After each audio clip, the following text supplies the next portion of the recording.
अयोध्या में बाजाना बाजेला, जनकपुर में धमसेला, जनकपुर में धमसेला।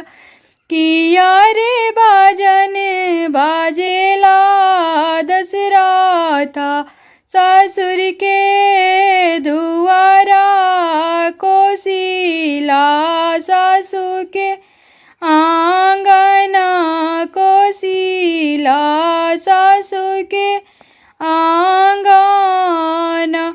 ई जानी जानी हा कोसिला सा सोहामी जरिया रोपिले, कि हामी जरिया रोपिले। किया रे जरिया रोपेली जनक जी के दियावा, तीनू रे कुलावा राखेली, तीनू रे कुलावा राखेली।